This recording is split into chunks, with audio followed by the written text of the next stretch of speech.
Assalamu alaikum, I'm Aisha and you're watching Samaa News. Here are today's headlines.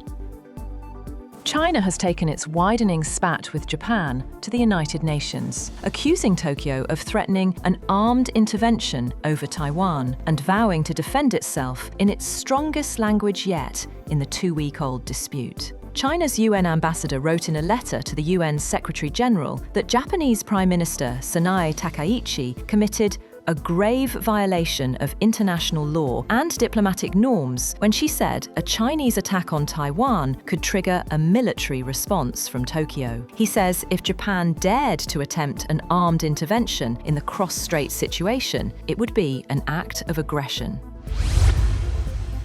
The International Monetary Fund has warned that Pakistan is hemorrhaging massive revenue due to widespread tax evasion, corruption, hidden incomes, and a complex tax structure, estimating a 3.4 trillion rupee loss to the national exchequer, equivalent to 3.9% of GDP. In a detailed assessment shared after the IMF Technical Review delegation's visit, the fund demanded urgent and sweeping reforms to expand the tax base, eliminate exemptions, and strengthen accountability within the tax machinery. The fund noted that registered taxpayers remain stuck at around 5 million, far below official claims. Of the 5.9 million tax returns filed recently, a staggering 43% declared zero income, raising red flags about false declarations and the inclusion of fake filers.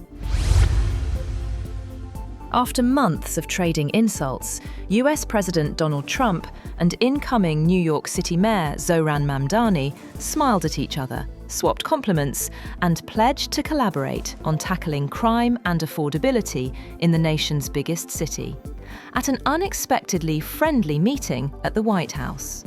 The meeting in the Oval Office, where Trump has sometimes embarrassed or chastised visiting heads of state, far exceeded Trump's prediction earlier on Friday that it would be quite cordial. The men announced nothing new on policy, except what seemed to be the launch of an unexpected, politics-shifting professional friendship. Meanwhile, answering a reporter's question, Mamdani reiterated his allegation that Israel has been committing genocide in Gaza, a charge Israel bitterly denies, and that Trump has rejected. He asserted that US taxpayers' dollars are helping fund it. Trump said he and Mamdani did not discuss the latter's pledge to arrest Israeli Prime Minister Benjamin Netanyahu if he came to the Big Apple. The death toll from torrential rain, flooding, and landslides in central Vietnam has risen to 55, with 13 people reported missing. Rainfall exceeded 1,900 millimetres in some parts of central Vietnam over the past week. Nearly half of the fatalities were in Dak Lak province, where 27 people have died, while 14 people have died in Can Hoa province. The government estimates the flooding has cost the economy around $341 million. Gunmen in Nigeria have kidnapped at least 227 students and teachers at a Catholic school in the northwest, the latest in a spate of school attacks this week that has forced the government to shut 47 colleges. The incident in Niger State was the largest mass kidnapping of schoolchildren since the March 2024 abduction of more than 200 students in northern Kaduna State.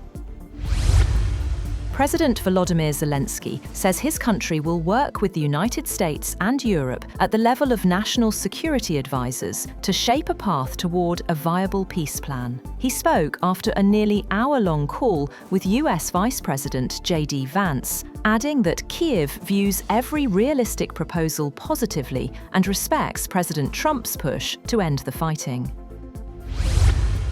As this unfolds, the United States is reportedly pressuring Ukraine to agree to a 28-point peace framework, threatening cuts to intelligence sharing and weapons supplies. The The plan includes concessions to Russia, such as ceding territory and limiting Kyiv's military. President Zelensky met US officials in Kyiv and spoke with allies in Britain, Germany and France as discussions continue.